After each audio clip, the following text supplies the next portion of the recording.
Welcome to Habitly Courses, a production of Manage to Win. Each course is divided into multiple lessons for easy viewing. All are now completely free, so you can watch them on your own or work through them as a team. Please subscribe to this channel, leave a comment, and share your favorite lessons with others. Try to find something that helps you be your best. Hello, this is David Russell. I'm back with you for lesson 1 of workplace drama. So the question is, well, what do you mean by workplace drama? What is it? My definition, briefly, is any situation or a series of events where two or more people are directly or indirectly in conflict. Workplace drama can be conflict. It can be really even escalate to hostility. It can be gossip, where people are bad-mouthing people behind their backs. It can be politics. It can be challenging clients. Quite frankly, I don't have it on the screen. Challenging clients, coworkers, bosses. Could be a variety of people. Now, the main reason we have workplace drama is because too many of us, consciously or subconsciously, share 3 common values. Do you know what they are? And this is my own thing, okay? It's all about me. It's not my fault. So I don't have to take responsibility for it. And it's not my problem, so I don't have to do anything about it. So we have bizarre things happening today because of this narcissistic society that we get bombarded with messaging about it's all about me all day long. And I could go through a long list of things where you just can't believe people as little as somebody dumping their trash in the parking lot at a store or a shopping center. They just, take the trash out of their car or their ashtray that's overflowing, just, dump it there in the parking lot. It's not their fault, not their problem. That's what they want to do. Or we've got kids at a high school in Richmond, California, a few years ago, walking past a girl who's getting raped outside of a high school dance. Just walking past, not doing anything about it. Hey, it's not my fault. It's not my problem. So unfortunately, humans have a natural tendency to be selfish. I'm not saying 100%. It comes in varying degrees, but it is a natural tendency. You can look back on ancient teachings from a variety of people. And here's one on the screen here where, what causes fights and quarrels among you? Don't they come from your desires that battle within you? You desire but don't have, so you kill. You covet but cannot get what you want, so you quarrel and fight. So basically, conflict happens when you're at odds with another person over what you think, what you want, or what you want to do. And we are, as Ken Sande says on this screen here that I'm quoting him, we're bombarded with messages all day long that, hey, it's all about you. And, it just, reinforces this me focus, this narcissism. Separately, when we talk about hostility, in the Seattle Business Magazine, there was an article of when does a workplace qualify as being hostile, and it reported that the Workplace Bullying Institute said 37% of workers, so that's more than a third, 54 million people, believe they have been subjected to a workplace hostility. Now, I'm going to tell you, I'm giving you the statistic, but I don't know that I really buy into it.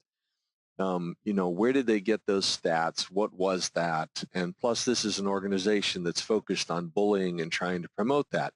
So we have to look at what they're trying to get done too. All right. We have to be careful. Just because something's in print doesn't mean it's true, but it is alarming that we do have a high percentage of people who feel they've been subjected to some type of workplace hostility.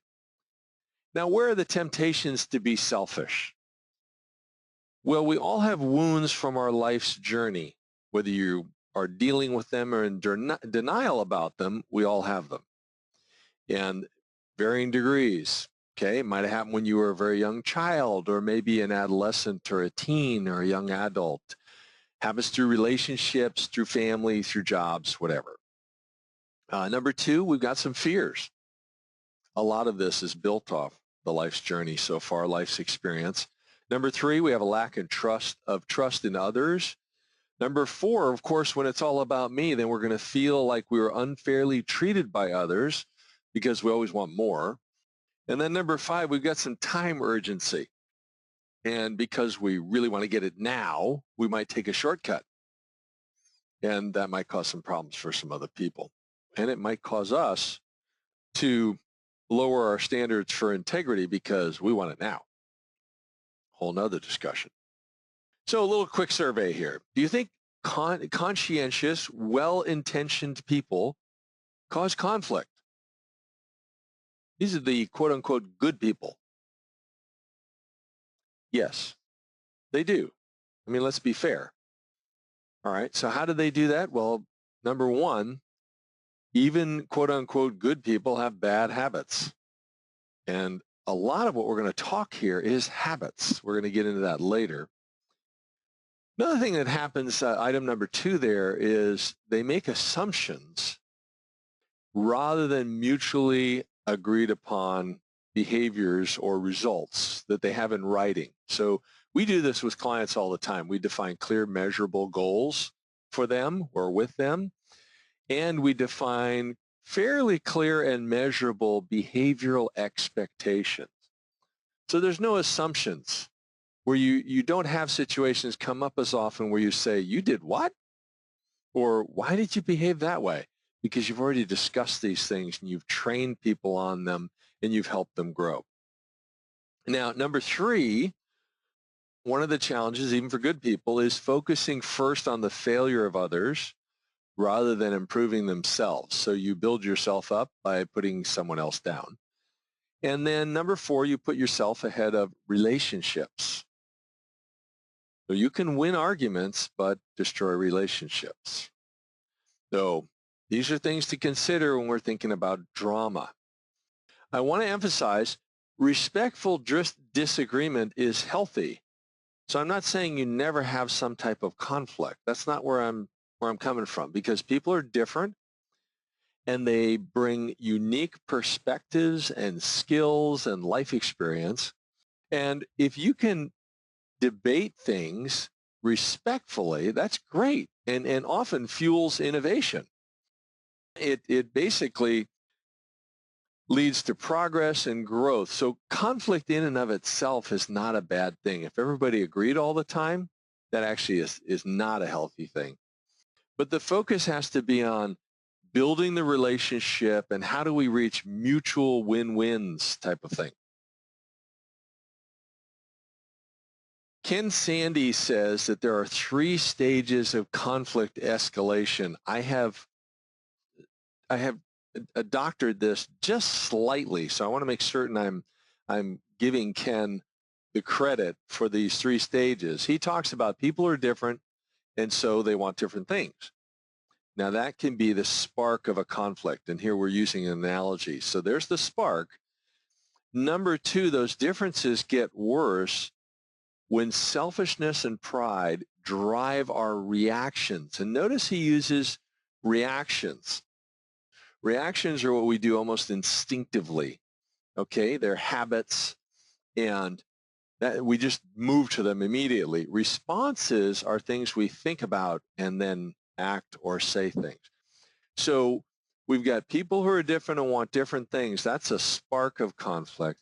Then we've got the differences get worse when people get a little selfish for some reason, or they feel their pride has been hurt for some reason. That's the gasoline of the conflict. Now, you know what happens? I got a spark and I got gasoline. So in number 3, it moves to destruction. When we fail to respond properly and allow our desires to continue driving our words and our actions, that's the fire, because those desires are selfish and we're still driving there. So we want to move away from that.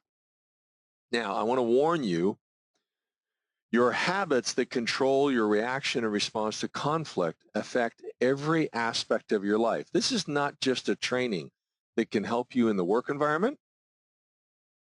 If you sincerely apply this and learn some new habits, it will positively impact all of your life. Let me give you just scenarios, games, exercises, really just discussion. Let me throw 3 questions at you. You can stop after each question and think about them or discuss them as a group. Basically, so you can stop the video and talk about it or think about it. But the first one is discuss tickets or real life scenarios here, situations where a client or someone else, anybody, was selfish. And that was the primary reason there was unnecessary drama. You can stop and talk about that. I'm going to move on to number 2. Number 2, my question here, anybody in the group, or if you're looking at this by yourself, do you want to discuss a recent mistake because you were selfish in some way and it caused conflict? Think about that. And try to be open-minded. Think back to situations where there was conflict.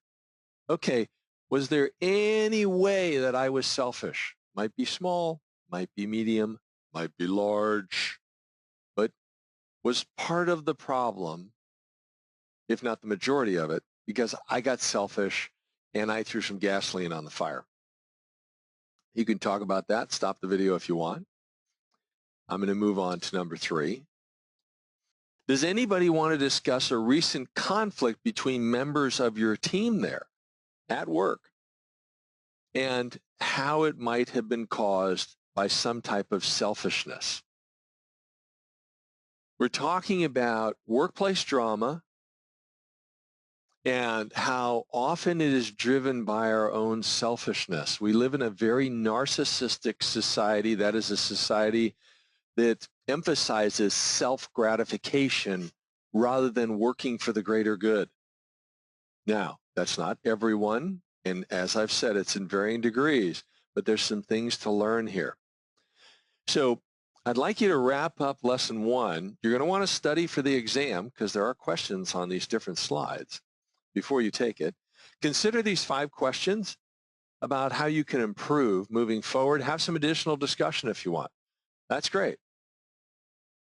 This is the conclusion of lesson 1, and I look forward to working with you in lesson 2. Bye for now.